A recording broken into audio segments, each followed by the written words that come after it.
Nggih, Pak, bisa saya mulai? Oke, bisa. Silakan. Assalamualaikum warahmatullahi wabarakatuh. Perkenalkan, saya perwakilan dari kelompok 4 Surabaya, ingin mempresentasikan proposal pelaksanaan KKN UNESA yang akan dilaksanakan di Kampung Beratang Wetan, Kecamatan Wonokromo, Kota Surabaya. Di sini program kegiatan kualitas hidup masyarakat Kampung Beratang Wetan pada masa pandemi COVID-19.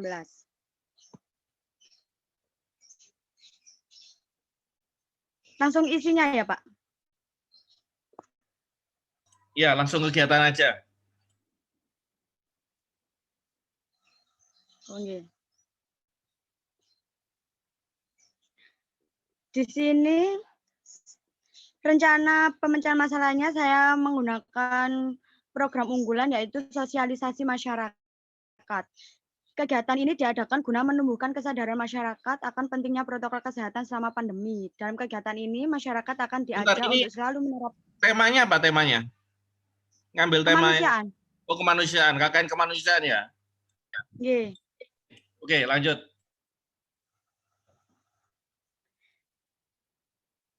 Dalam kegiatan ini, masyarakat akan diajak untuk menerapkan protokol kesehatan dengan selalu melakukan 5M, memakai masker, mencuci tangan, menjauhi kerumunan, menjaga jarak, dan mengurangi mobilitas. Hal tersebut akan dielaborasikan antara masyarakat setempat dengan mahasiswa KKN dari UNESA. Edukasi anak-anak. Kegiatan ini dilaksanakan guna membantu kegiatan akademik anak-anak dalam melakukan sekolah daring. Kegiatan ini akan disesuaikan dengan mata pelajaran dari anak-anak Kampung Beratang Wetan yang akan diampu oleh teman-teman mahasiswa KKN dari UNESA.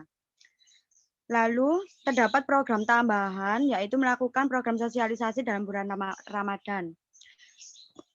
Yang mana bulan Ramadan adalah bulan penuh ampunan, maka banyak orang yang berlomba mengamalkan kebaikan. Dalam hal ini, kita memberikan sedikit rezeki kepada orang-orang sekitar kampung, dan pembelajaran mengenai Islam yang bertujuan agar anak-anak dapat mencintai agamanya sejak dini. Lanjut, Mbak Nadia. Rencana pelaksanaan kegiatan. Pada Februari minggu akhir ini yaitu persiapan. Maret pada minggu pertama, kelompok adakan sosialisasi program bank sampah. Lalu pada minggu kedua, pelaksanaan tanam bibit. Pada minggu ketiga, pelaksanaan sosialisasi COVID, pengadaan Satgas COVID, dan pembagian alat protokol kesehatan. Pada minggu keempat bulan Maret, pelaksanaan kerja bakti pembuatan rak cuci tangan dan penempatan. Pada minggu kelima bulan Maret, yaitu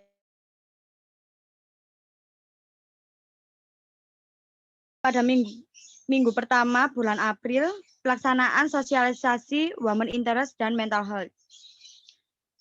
Pada minggu kedua bulan April, yaitu pelaksanaan sosialisasi pengaruh orang tua terhadap pembelajaran anak di masa pandemi. Pada minggu ketiga, kita fokus pelaksanaan kegiatan pembelajaran terhadap anak-anak di kampung setempat.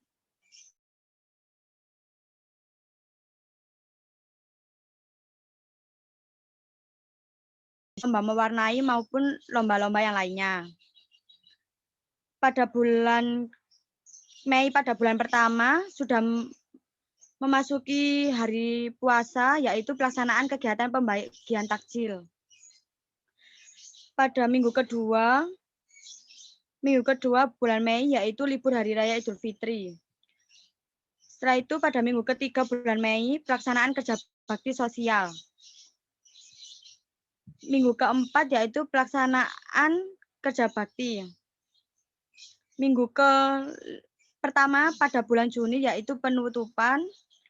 Minggu kedua, pembuatan laporan. Minggu ketiga, sudah Pak. Di sini terdapat jadwal pengerjaan setiap hari, jadwal seluruh anggota pengerjaan setiap harinya, mulai dari tanggal 23 Februari sampai tanggal 15 Juni. Dibacakan sekalian, Pak, atau bagaimana? Iya, enggak apa-apa. Secara najak globalnya, mulai prosedur awal, perencanaan, kan ini ada perencanaan program bank sampah kapan sampai nanti ke evaluasi tiap program itu tadi. Tidak apa, biar tahu rundown-nya.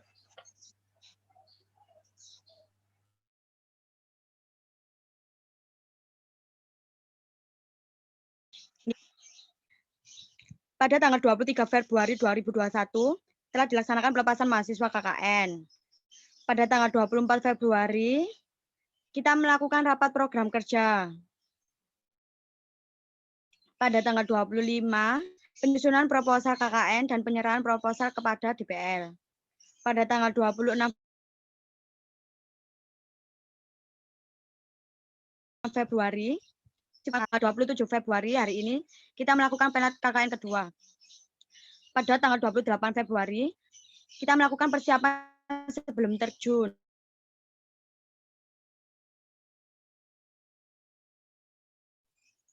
Pada tanggal 2 Maret, penyusunan materi sosialisasi program Bank Sapa. Pada tanggal 3 Maret, pemantapan materi sosialisasi program Bank Sampah. Pada tanggal 4 Maret, kita melakukan koordinasi pangan warga. Pada tanggal 5 sampai 7, pelaksanaan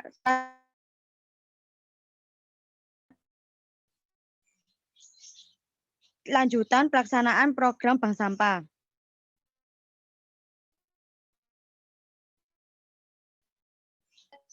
Pada tanggal 10 Maret, pada tanggal 11 Maret, tindak cek lapangan program Bank Sampah.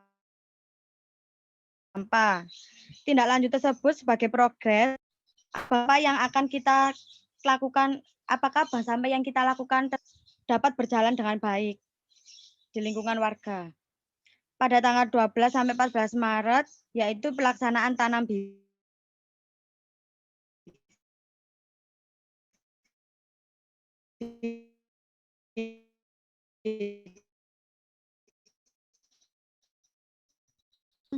Plastik ke kita, ke kelompok KKN kami, itu kita hargai seharga Rp200 untuk satu botol plastik.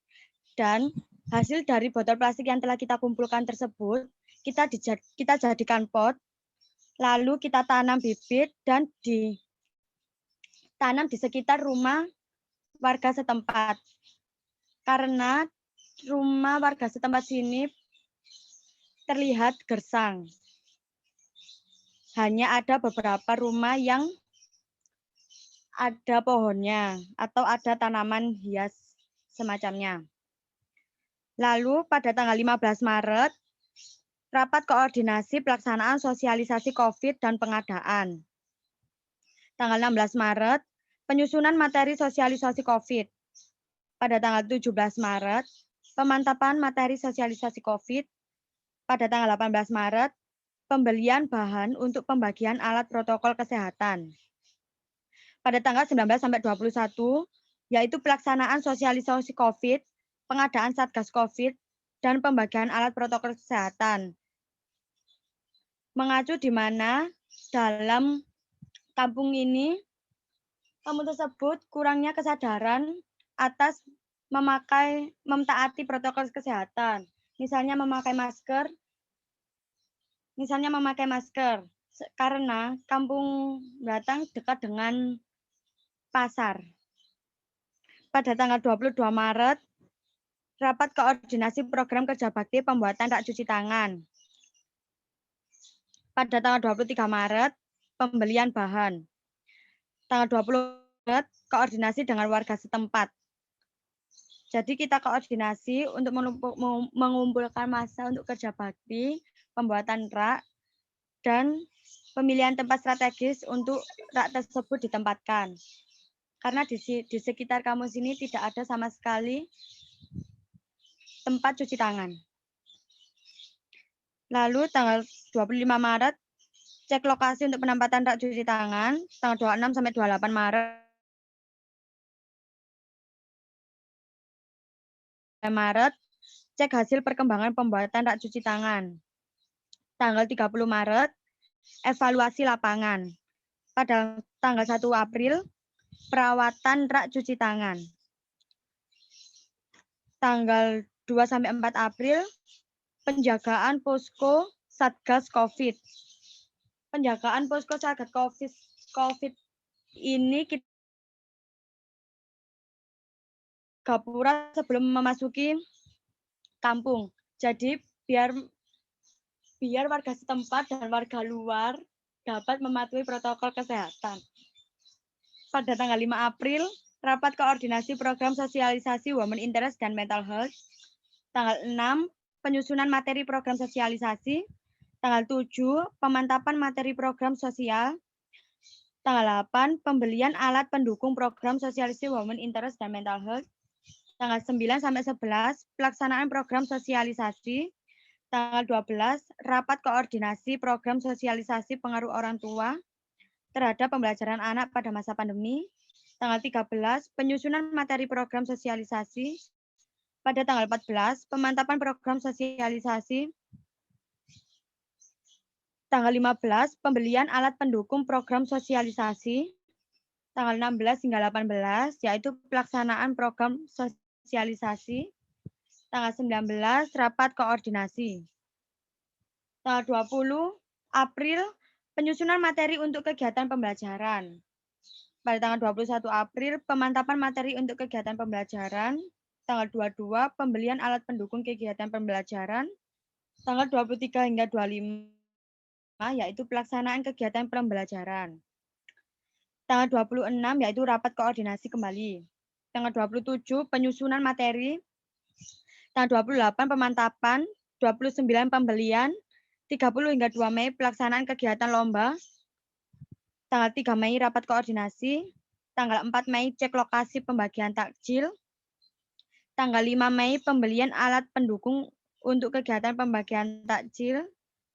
Tanggal 6 Mei, pembelian bahan makanan untuk kegiatan pembagian takjil. Tanggal 7 sampai 9, pelaksanaan kegiatan pembagian takjil. Tanggal 10, melakukan evaluasi kegiatan. Tanggal 11, rapat koordinasi untuk program selanjutnya. Tanggal 12 hingga hari raya. Tanggal 18 Mei, rapat koordinasi. Tanggal 19, cek lapangan selesai libur hari raya. Tanggal 20, pembelian perlengkapan untuk bakti sosial. Tanggal 21 sampai 22, yaitu pelaksanaan bakti sosial. Tanggal 24 Mei, yaitu rapat koordinasi. Tanggal 25, cek lokasi. 26, pemantapan pembelian perlengkapan pendukung kegiatan kerja bakti. 28, pengumuman kerja bakti kepada warga setempat. 29, persiapan kerja bakti. 30, pelaksanaan kerja bakti. 31 Mei, pembelian perlengkapan. 1 Juni, rapat koordinasi pembagian alat protokol kesehatan kembali. 3 hingga 4 Juni, yaitu pembagian protokol kesehatan. Membahas laporan akhir proses penyidikan tanggal 11 ngosel KKN yang telah kelompok kami lakukan.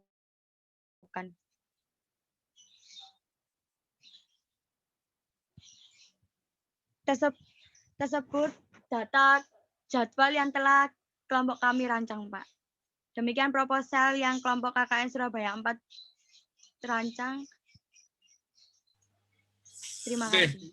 Ya, terima kasih.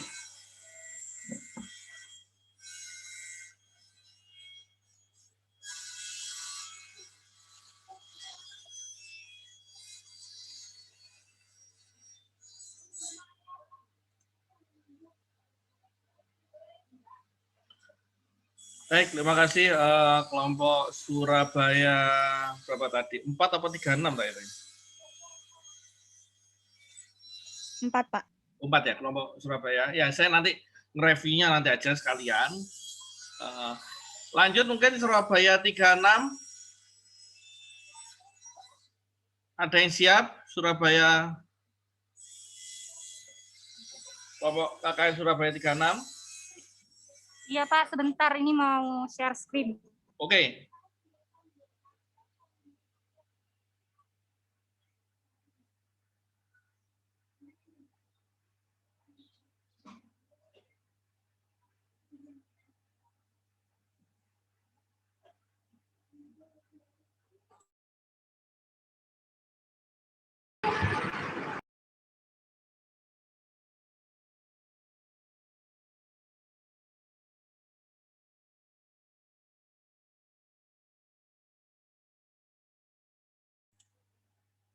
Ya, nanti kalau Zoom-nya mati, kita masuk lagi aja ya.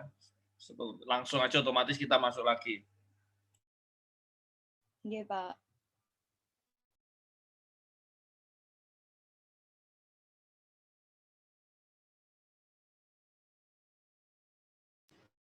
Pak, ini mau share screen, tapi nggak diizinkan host, Pak.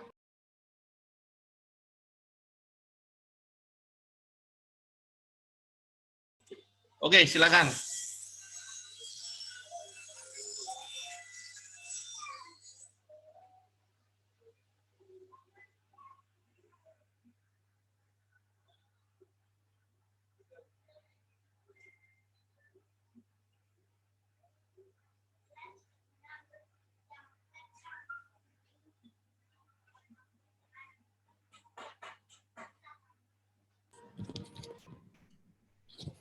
Assalamualaikum. Waalaikumsalam warahmatullahi wabarakatuh. Dari kelompok KKN Surabaya 38 yang berjudul Upaya Pencegahan dan Penanganan COVID-19 serta Pengajaran yang Mendukung Pembelajaran Anak.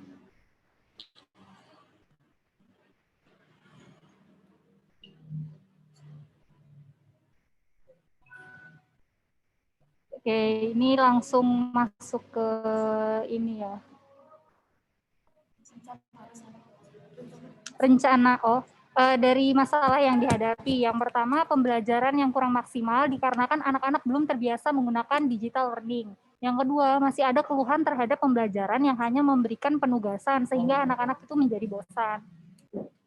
Yang ketiga, masih ada keluhan terkait dengan materi yang diajarkan karena kurang memahami materi tersebut selama pembelajaran online. Yang keempat, kurangnya kesadaran anak-anak terhadap protokol kesehatan yang berlaku sehingga masih ada anak-anak ketika bermain tidak memakai masker. Yang kelima, kurangnya kesadaran masyarakat dalam memperhatikan barang bawaan tambahan atau healthy pack di masa pandemi. Sehingga kami mempunyai rencana pemecahan masalahnya di sini. Program kerjanya yang pertama adalah poster. Poster ini adalah berisi tentang informasi-informasi mengenai protokol kesehatan yang di dalamnya juga kami selipkan kalender agar terpakai oleh warga-warganya. Di lokasi kami yaitu Jalan Girlaya SD Banyuurip 9 RT 2 RW 6. Yang kedua, kami juga akan membagikan masker pada masyarakat di sekitar RT 2. Yang kedua, pembuatan hand sanitizer dan tempat cuci tangan sederhana, di mana hand sanitizer ini juga akan kami bagikan pada rumah-rumah warga sekitar RT 2. Dan tempat cuci tangan ini akan kami letakkan pada tempat-tempat strategis yang sekiranya akan digunakan oleh orang untuk cuci tangan. Kegiatan kampanye pembuatan hand sanitizer alami yang merupakan bentuk edukasi kepada masyarakat Banyuurip dengan menggunakan bahan-bahan alami yang mudah ditemukan dan sering dijumpai. Yang kelima, mengajar mengaji. Nah, kebetulan di RT 2 RW 6 Banyuurip ini ada kegiatan TPA.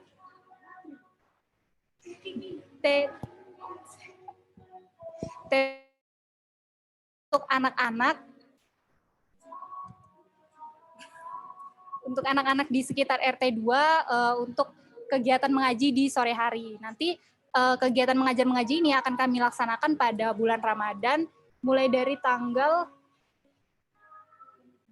bulan April sampai bulan Mei, awal Mei. Selanjutnya adalah sosialisasi berita hoaks. Nah, sosialisasi berita hoaks ini menurut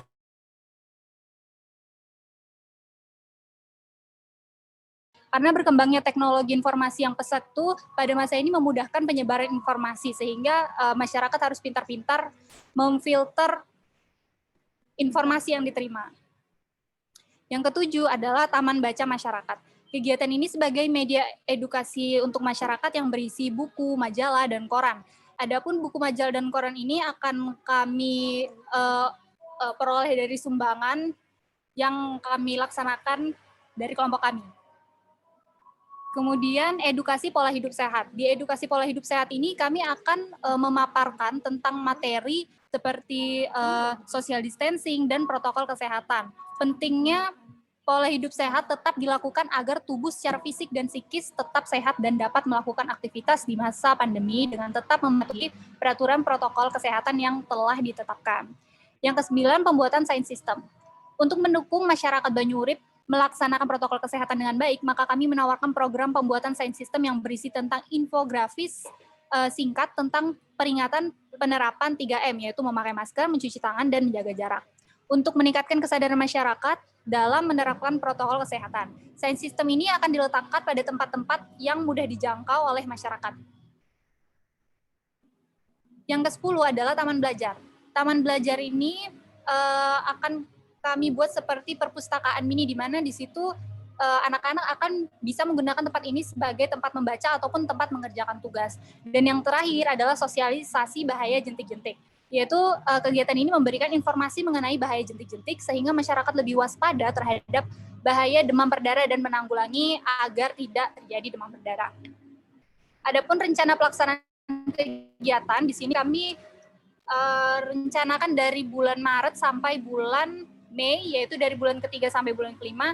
Di sini taman belajar, edukasi pola hidup sehat, poster, pembagian masker, pembuatan hand sanitizer, dan pembuatan tempat cuci tangan kami laksanakan pada bulan ketiga, yaitu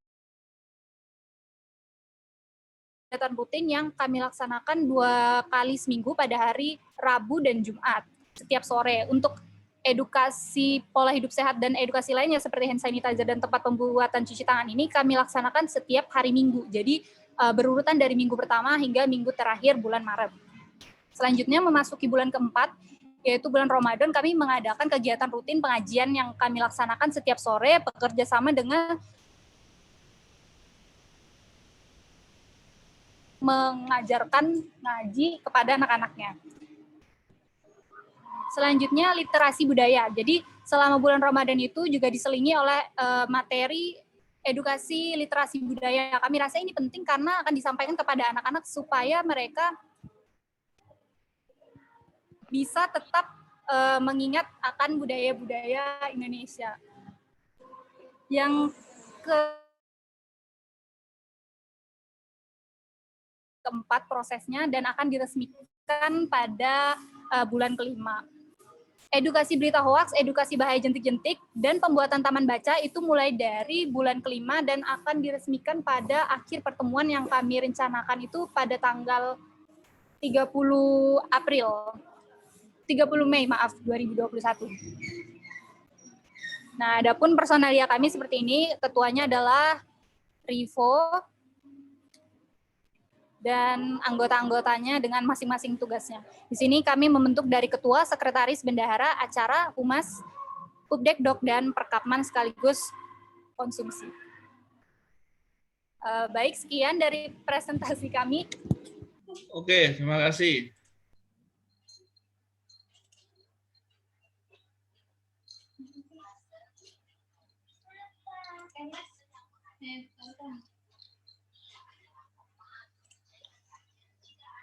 Ya, baik teman-teman.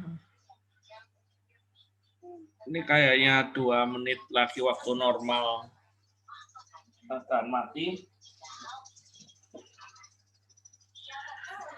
Ya, sebelum nanti daripada nanti kelompok selanjutnya presentasi terus terpotong, saya akan menyampaikan sedikit aja sampai nanti waktu habis, nanti kita akan gabung lagi di Zoom. Ini bisa dimatikan ini, screenshot.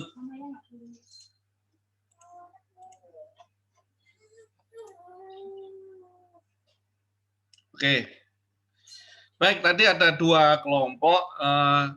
Yang kelompok terakhir Surabaya 4 tadi apa tentang Surabaya 32? Temanya apa ini? Kewirausahaan, apa kemanusiaan, apa ini? KKN apa ini? Pendidikan, Pak. KKN? KKN apa? Ya? Pendidikan, Pak. Pendidikan. asistensi satuan pendidikan. Iya. Oh, ini gini, asistensi satuan pendidikan enggak seperti itu. Asistensi satuan pendidikan itu teman-teman full di satuan pendidikan. Jadi di lembaga pendidikan SD, SMP, SMA. Nah, di situ nanti teman-teman tugasnya adalah hampir mirip seperti magang, membantu perencanaan kurikulum, membantu perencanaan evaluasi. Jadi bukan itu. Lebih baik diperbaiki, direvisi, itu menjadi KKN kemanusiaan atau KKN kewirausahaan. Kalau asistensi satuan pendidikan itu enggak seperti itu. Asistensi satuan pendidikan itu KKN-nya itu bermitra dengan satuan pendidikan, baik pendidikan formal maupun